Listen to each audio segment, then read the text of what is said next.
venturing beyond the earth this time to bring you more travel thrills than ever. We're in eastern Turkey.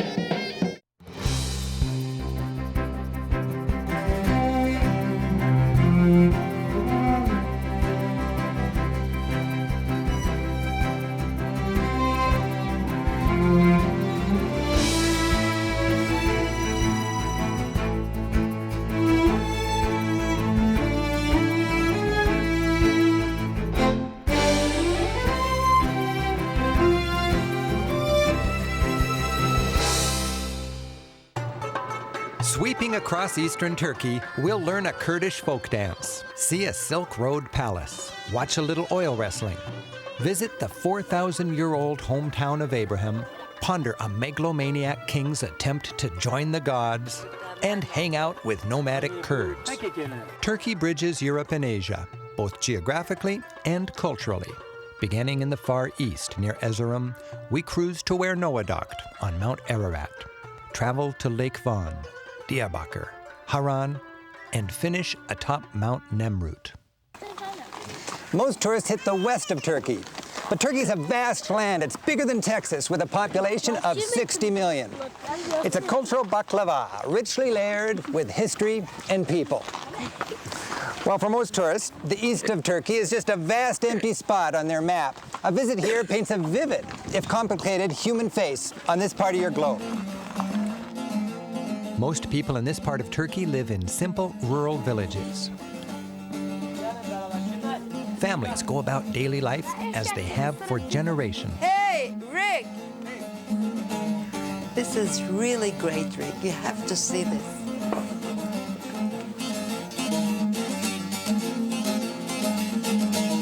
This is Saz. People play this whenever they get together. They've been doing it for 4,000 years, since the time of the Hittites.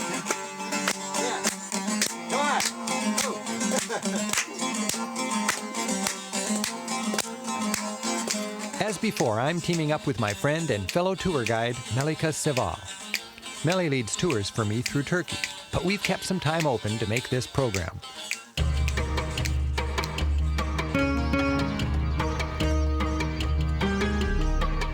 When I first visited eastern Turkey, most villages didn't have electricity. Today, even with TVs and satellite dishes, remote villages like Çayırba maintain their traditional hay, duck, and dung economies. It's late August, and winter preparations are underway.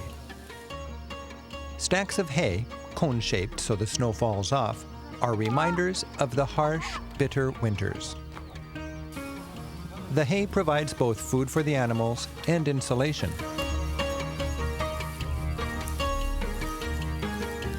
And hay is even twisted into rope to bundle more hay. Using all available resources is a part of life here. Cow pies provide vital fuel. People from lands with lots of trees are often unaware of the importance of dried cow dung. It provides fuel in a land where wood is scarce. That's why many poor countries take such good care of their cows. So, For all the fuel they need, all they need is 2 cows. That's it. They have it for the whole day. An entire family's needs. The entire family's fuel needs. Cooking, heating, everything.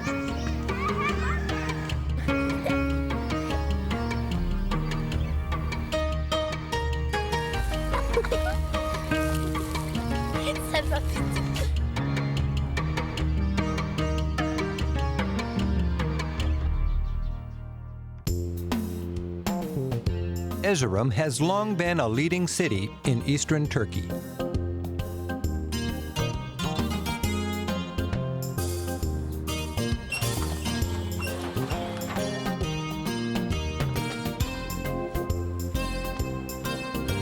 So locals really call this the Paris of the East? If they haven't been to France, they do. Erzurum has always been a garrison town. For 1,500 years, this fortress has stood like a breakwater, taking wave after wave of armies from the east, one of which was the ethnic Turks. They arrived in Anatolia, as the land Turkey occupies is called, in the 12th century. The fortress is now a civic center. And today, the only battles fought are between wrestlers. Things start with an oily warm-up. Wrestling is considered the universal combat sport. And Turks, they're among the finest wrestlers in the world.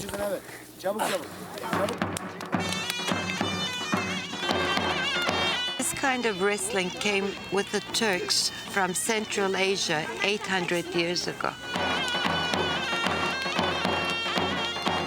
They're touching earth, symbolizing we come from earth, we go to earth, that's where we get our energy. They're receiving the energy.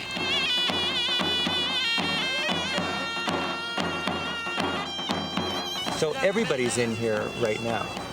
Yeah, wrestling is a kind of entertainment. So it starts with everyone of different age groups, and then they end up with the best of each age group.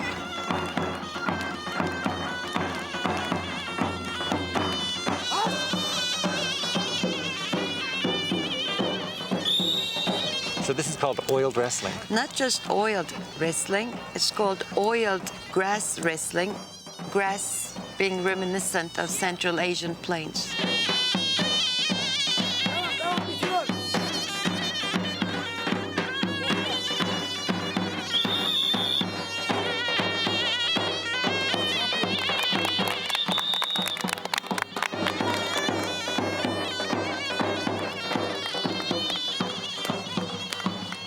It's really fun. Turkish wrestling is entertainment.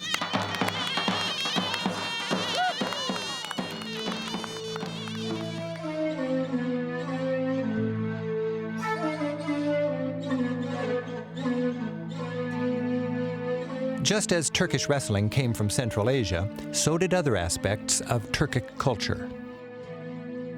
This tiled minaret has a sister in the city of Samarkand, far to the east in Uzbekistan.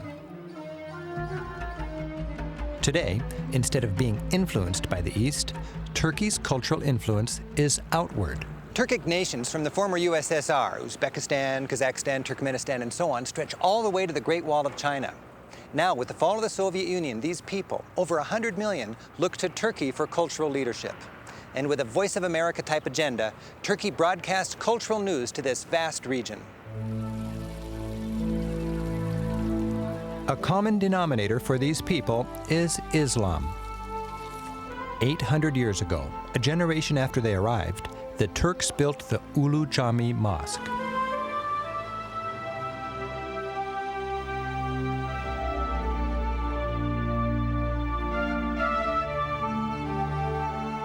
So every Muslim is supposed to make a pilgrimage to Mecca?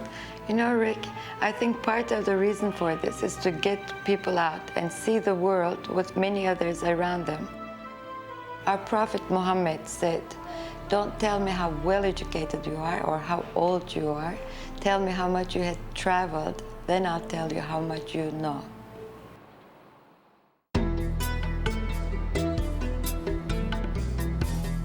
We've got a lot of traveling yet to do.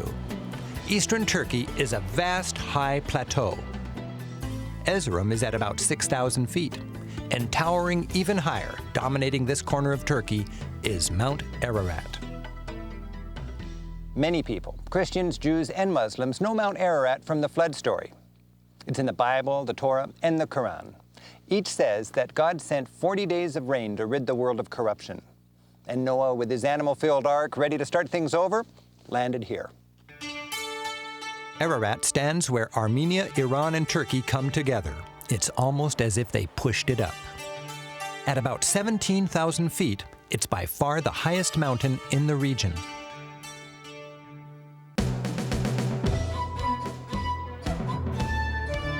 The next stop on this road is the border of Iran. This was the Silk Road. Marco Polo may have crossed this 12th century bridge. Camel caravans laden with silk and spices brought the riches of the East into the West. Whoever controlled this valley controlled the trade. Even today, It's the scene of modern caravans carrying not silk, but farm goods, textiles, and lots of oil. And this is one nuisance Marco Polo never dealt with: the Iranian-Turkish border.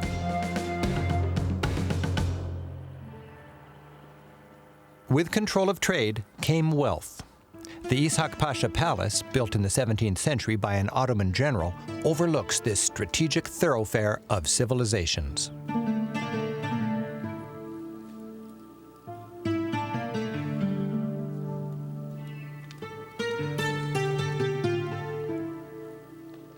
The mix of architectural styles reflects the centuries-long parade of traders that together have made the complex ethnic mix of Anatolia.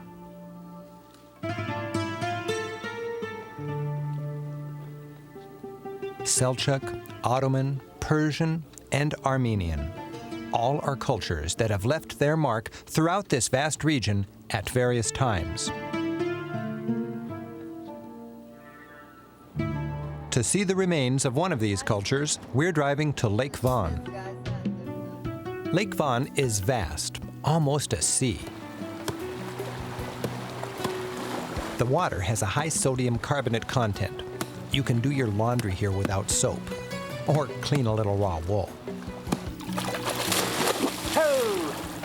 The water feels silky. Ferries shuttle visitors to Akdamar Island. There's so little tourism in the area that we have the boat to ourselves. This region's littered with reminders of a refined Armenian culture, now gone. Of the great Armenian churches, perhaps the most beautiful is out here on the island.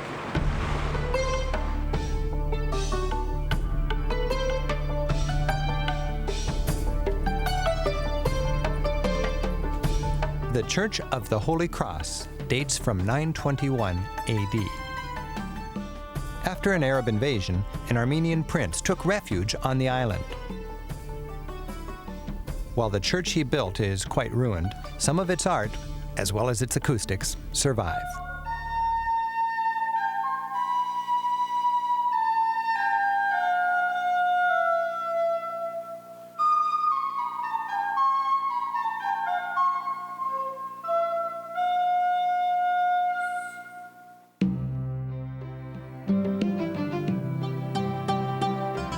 The outside is decorated with fine reliefs, scenes from the Bible.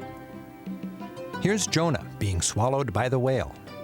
1,000 years ago, sculptors around here didn't know what a whale looked like, so they carved a big fish with a pig's head. Here's David with his sling preparing to fell Goliath. And here's Jesus, pocked with bullet holes, reminders of conflicts this church has witnessed over the centuries. A tragic conflict around 1915 led to the destruction of the Armenian culture in this part of Turkey. While this region's many ethnic groups have suffered more than their share of grief, the plight of the Armenian community has left a black mark on modern Turkish history. While Turks and Armenians debate the facts, sites like this remind me of a once thriving Armenian community. Here in the east, you'll find almost no traffic, but drivers are advised to stay off the roads after dark. Police and military checks are routine. You'll see plenty of soldiers here and throughout Turkey. The military keeps Turkey stable in a troubled region, and it defends the constitutionally required separation of mosque and state. Distances are great, and with so many scenic distractions, drives take longer than the map indicates. The nails are coming out. Look how deep it is. Go ahead. Woo! Allow time for photo ops and bouncy rest stops. This. Whoa! Rick, do we have to do it? What? Come on. I was doing this. All right. Wherever you stop, you're never far from a glass of refreshing tea. Travel in Turkey is a package deal, and it can be rough travel, like this. Many Westerners call these porcelain footprints Turkish toilets, but they're the norm for most of the world. In fact, people in many parts of the world find sit-down toilets that we might consider normal just as shocking as my first encounter with a toilet like that. Eastern Turkey is ideal for admiring the timeless art of living with the seasons.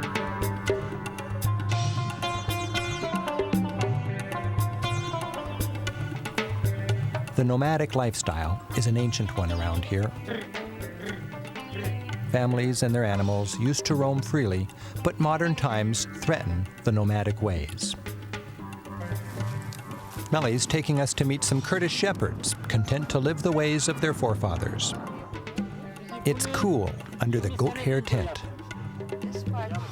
So how many families are here together with this group? Kaç aile varsınız burada? 3 aile.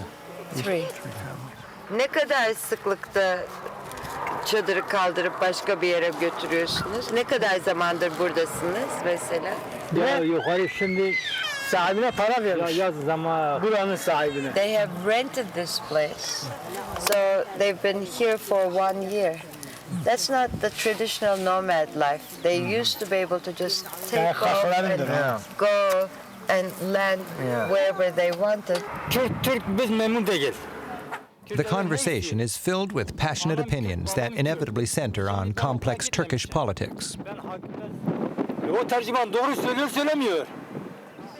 I left feeling confident that these proud people will continue finding ways to live in a changing world.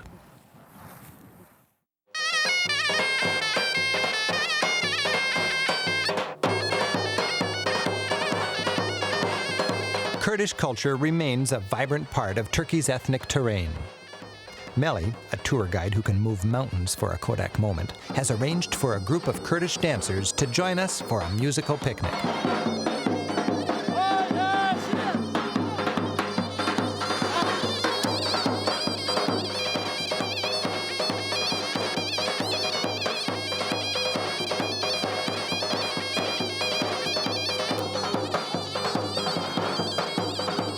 These students were raised knowing folk dances, not for touristic stage shows, but to keep their traditional culture alive.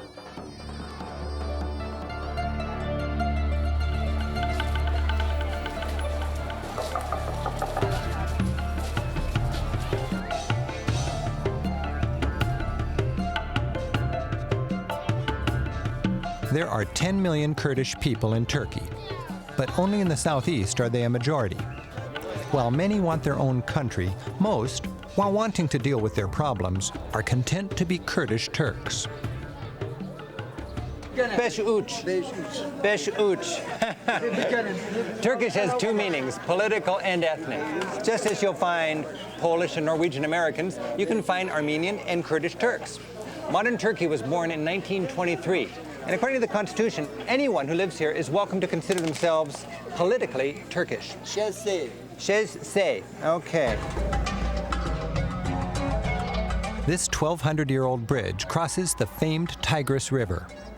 It leads to the walled city of Diyarbakir, the main city of southeast Turkey.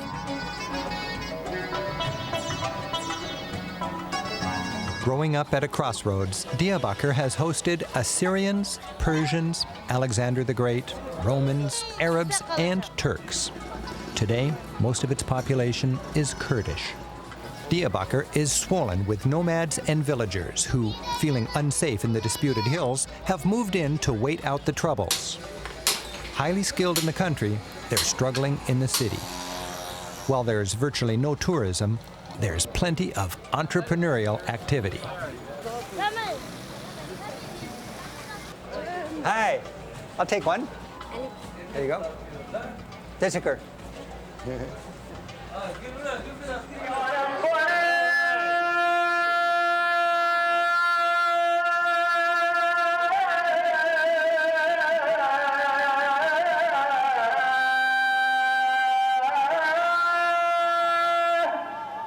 The courtyard of the mosque is a cool refuge for those awaiting the call to prayer,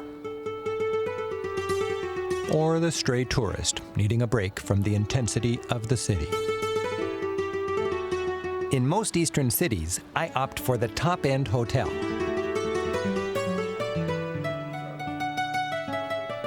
About the price of a simple hotel in Europe, it affords a refuge with the necessary comforts to keep me healthy and well-rested.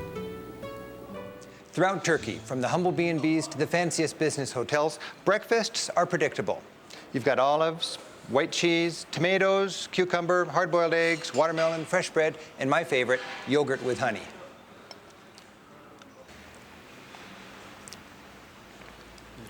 Teşekkür. And to drink, tea or coffee, and some terrible instant orange drink.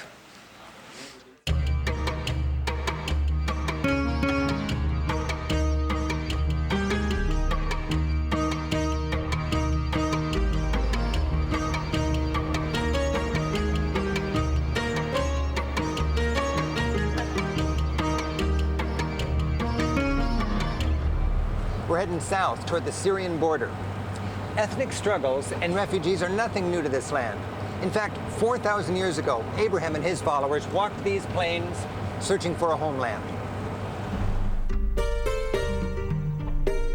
According to the Bible, Abraham settled here in Haran on his way to the promised land in Canaan. That's Israel, about 300 miles to the south. That was about 1900 BC. Haran is one of the oldest continuously inhabited places on Earth. These conical houses worked well in Abraham's day, and they still do.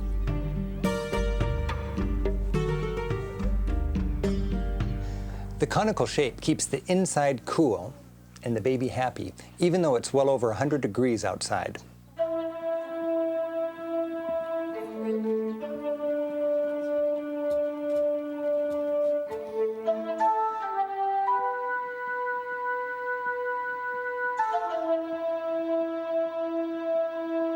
Centuries of wind and warriors have rounded the corners of Haran's fortress. But it seems the people and their ways of life have changed little. Turkey's cultural diversity shows itself in subtle ways. For instance, ethnic groups tie their headscarves differently. The women of the Black Sea cover their head this way. In central Anatolia, the women choose another style.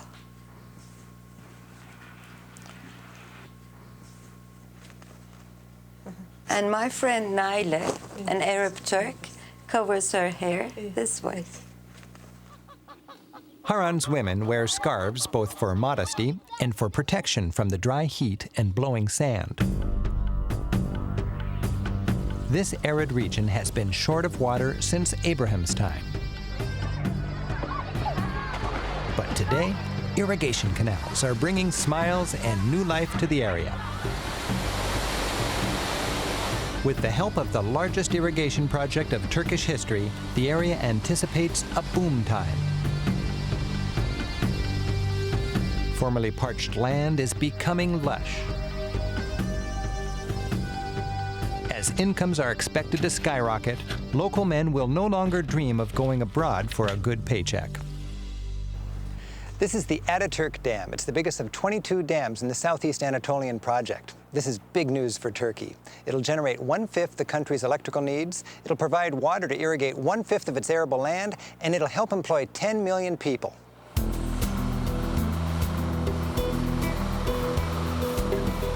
One of the great treats for any visitor to eastern Turkey is a trip to the royal tomb crowning Mount Nemrut. A road takes us to within a short hike of its 7,000-foot summit. This mountain is a study in megalomania. The top 150 feet is actually a man-made pile of slave-crushed rock, decorated by huge statues of the gods and King Antiochus. About the time of Christ, Antiochus ruled a small state between huge empires in the East and West. Artfully keeping East and West happy is how he survived politically. And he went to his grave using the same tactics. For instance, this statue represents two gods.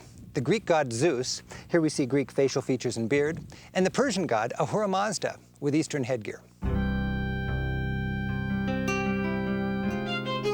with an impressive twist of theology. Antiochus figured if he built his mountaintop tomb surrounded by statues of himself with the gods, he'd join that divine inner circle. And for 2,000 years, he's been here with Hercules, Apollo, and the gang, watching silently over the stubborn vastness of Anatolia. Thanks for joining us. Melly and I hope you've enjoyed our look at Eastern Turkey. And I'll see you next time for more travel thrills. Until then, I'm Rick Steves. Keep on traveling.